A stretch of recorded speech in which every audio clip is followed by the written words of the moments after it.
शिबिर पण आहे आमचा लोणावळ्याला। त्या शिबिराची सुद्धा चर्चा याबरोबर करण्यासाठी सिनियर लोकांची सिनियर नेत्यांची बैठक आज बोलवली आहे। अर्थात राजकारणामध्ये पक्षामध्ये बदल होत जात असतात, लोक येत असतात।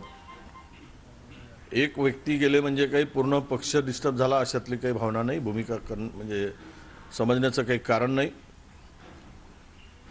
नक्कीच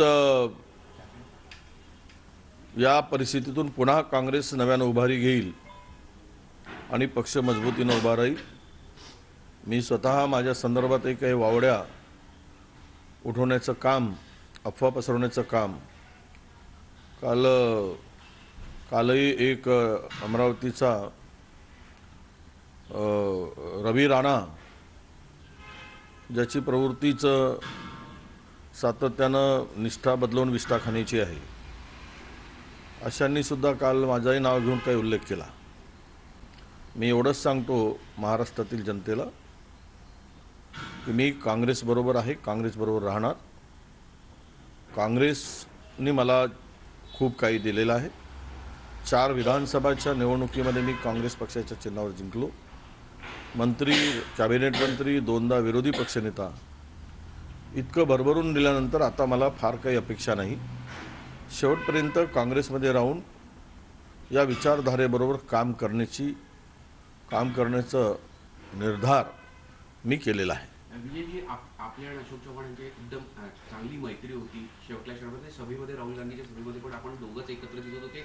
कुठेतरी प्रदेशाध्यक्षांबद्दल असंतोष असल्यामुळे हे सगळं झाल्याची चर्चा दबक्या आवाजात सुरू आहे आणि हे काँग्रेसचे सगळे 2 पिढी असलेले सगळे नेते आहेत, म्हणजे एक देवडा कुटुंब असो किंवा चव्हाण कुटुंब असो। या संदर्भात आज प्रभारींशी चर्चा झाल्यानंतर त्या संदर्भात काही गोष्टी असतील तर नक्की चर्चा पुढे येईल। एवढं खरं आहे की अशोकरावांशी माझे संबंध गेले 15 वर्ष 16 वर्ष झाले।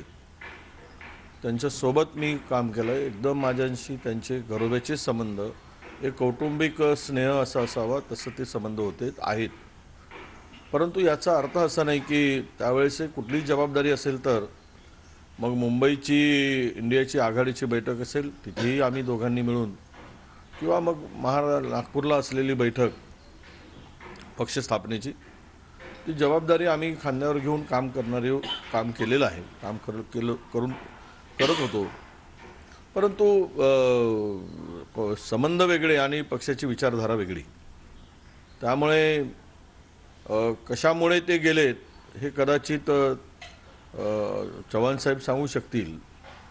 त्यांनी प्रदेशाध्यक्षांच्या संदर्भात तुम्ही जो विचारताय त्या संदर्भात मला फार काही माहिती नाही आणि मी काही बोलणार नाही। पण एवढे मोठे नेते पक्ष सोडून जात आहेत, एक तर कुठेतरी कार्यकर्त्यांच्या मनोधैर्यावर परिणाम होतो, कारण की इतके वर्ष 2 पिढ्या असलेले हे सगळे नेते आहे, निष्ठेने राहिले, पण असं काय घडलं आणि आत्ताच काय घडत नाही। आता खरं तर त्या संदर्भात माझ्याशी काही चर्चा त्यांची झाली नाही जाण्याच्या पूर्वी, त्यामुळं पण मला एक माहीत आहे की केंद्रीय एजन्सीचा ससेमिरा त्यांच्या मागे लावण्याचं काम सुरू झालेलं होतं।